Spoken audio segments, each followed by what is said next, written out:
สวัสดีครับมื้อนี้จะเป็นย่ามแรงของวันที่เท่าไหร่ที่4 ที่หากันยานะครับ ประมาณนี้แหละผมก็จำบ่ได้ผมก็ซีมาเปิดเตาวงบอซีเมนต์ที่ได้เผามื้อนั้นเอาไว้นะครับเดี๋ยวเราก็มาเบิ่งพร้อมกันเลยผลสรุปเป็นจังไดนะครับ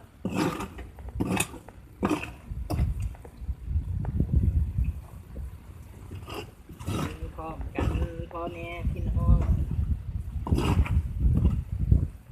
บรรยากาศกำลังดีฝนกำลังฝนตกละลืมที่โคราช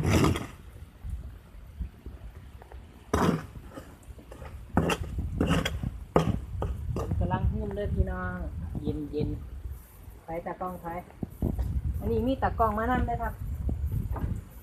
โมเมนต์เฉพาะที่ยังคือมือเลย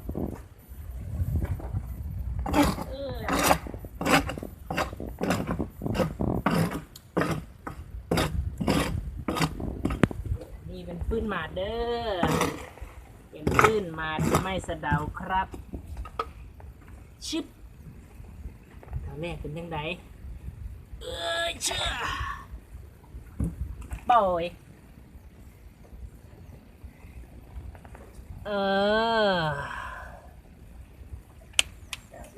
เดี๋ยวมา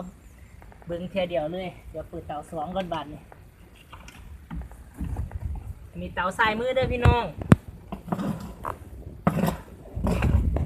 กับเป็นทานเป็นโดนอยู่ครับอันนี้ขวามือบาทเนี่ย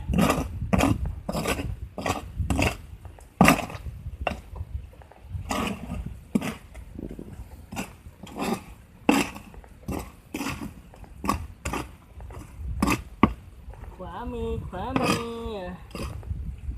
เป็นแนวใด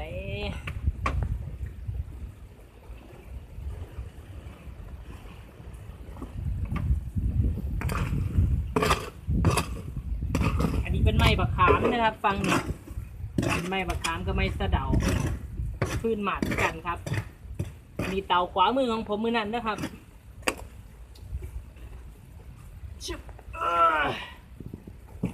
โอ้ลูกนี้สวยชิป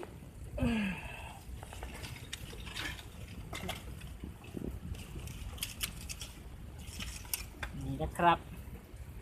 เป็นว่าวพี่น้องนะทานทั้งแท่งนะครับ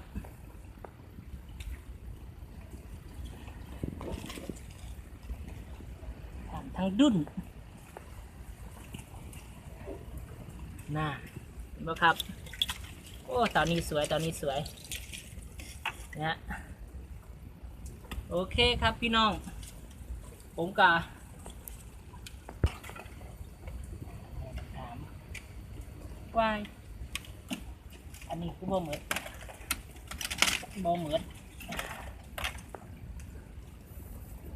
อันนี้ด้านหัวเป็นทานดีครับ เดี๋ยวความมันโดนไงหลายเป็นฟื้นหมาดพร้อมทายใหม่บ่เหมือน ใหม่บ่เหมือนโดนยังไงดีได้บัดเนี่ยโอ้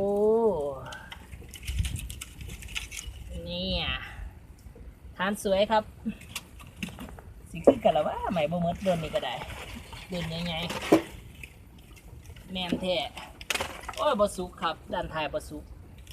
ผมเอาลงทอนใหญ่พวดบ่หันเลยเดี๋ยวนี้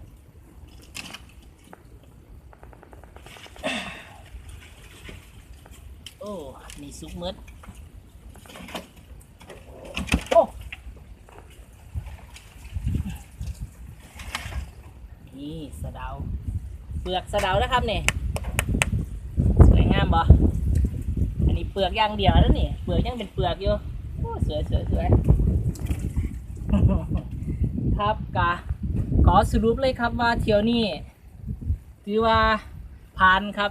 ผ่านเลยเที่ยวนี้เป็นการแก้มือเต่า200 ลิตรนะครับเนื่องจากว่ามือนั่นเต่าผมกับพังนะครับฝาพังผมก็เลยทำการซ่อมฝาเต่าแล้วเรียบร้อยเลยสินะอันไหนครับเต่านี่บอกอันนี้เดี๋ยวไหนเนาะโดนไงกันดิ วายยังใหม่บ่เหมิด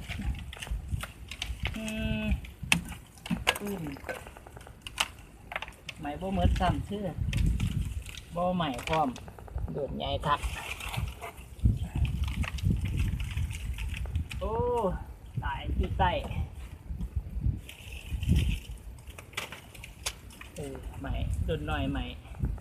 เป็นทานอยู่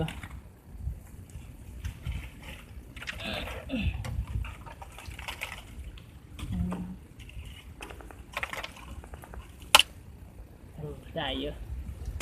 เป็นทานแล้วนะครับเต่าสองสวยงามเป็นแทงสรุปคือทันใหญ่หลายกะใหม่บ่มืด เพราะว่าเป็นฟื้นหมาดนะครับนี่ก็สู้เพิ่นเนี่ยเต่า200 ลิตรเค็ดไม่แล้วเบิ่งมันฟ้าร่างการงานสั่ง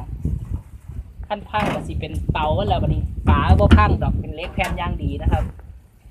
ขอสรุปการเผาทานในมือนั้นครับถือว่าโอเคครับเหลือด้นบอกกี้ด้นเดี๋ยวกับผมก็สิเอาด้นที่มันเหลือนั่นมาเผาเต่า200 ลิตรต่ออย่างไรก็ขอขอบคุณพ่อแม่พี่น้องด้วยครับที่ติดตามการเผาทานในรอบนี้